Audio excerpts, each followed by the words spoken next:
will apologize in advance if you happen to hear something that sounds like a crying baby in the background.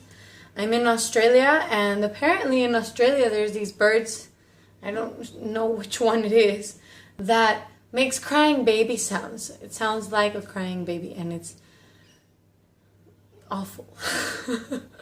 But anyways, I didn't want to talk about crying baby birds. I actually wanted to talk about extremes.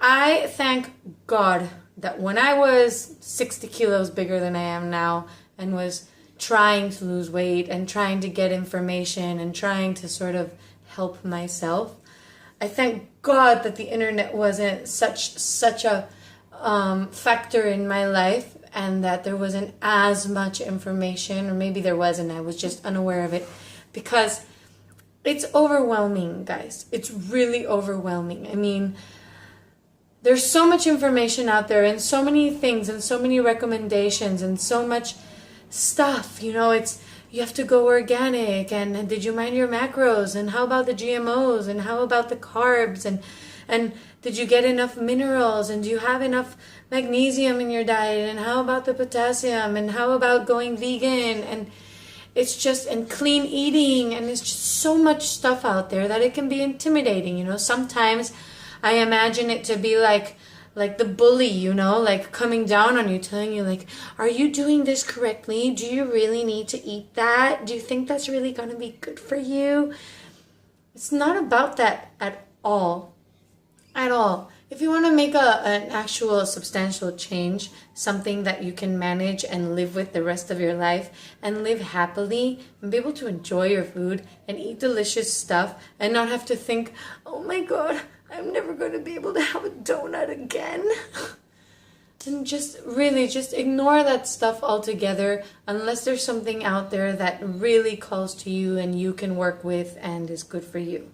I agree with eating foods that are as healthy as possible and, you know, are not chemically invaded and all that stuff, but let's be realistic. We also need to find a balance, and you cannot be intimidated into feeling guilty over anything that you eat that is not organic or had GMOs or has chemicals in it.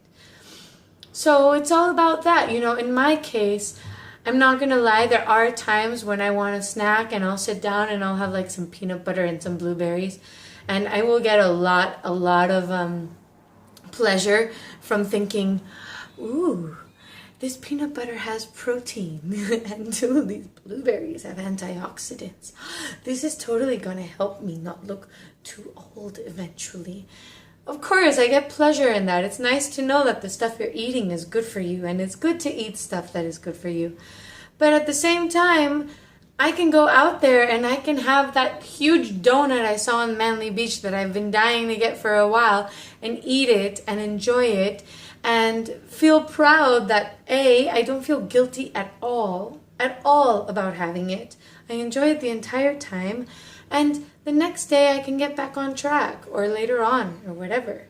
It's all about finding a balance, and it's all about enjoying life as well.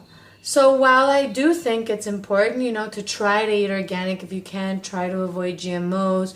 You know, I try to not eat anything that has ingredients that I can't pronounce on the labels and stuff like that. I also think it's important to give yourself a break, because we're not perfect, and you can't let all that health information out there bully you into thinking that everything you're doing is wrong, because at the end of the day, many different ways of eating healthy can also go against each other. So it's all about finding what works for you and finding a balance. And, you know, if you take pleasure from a certain type of eating and it's healthy and you're fine, then by all means, enjoy.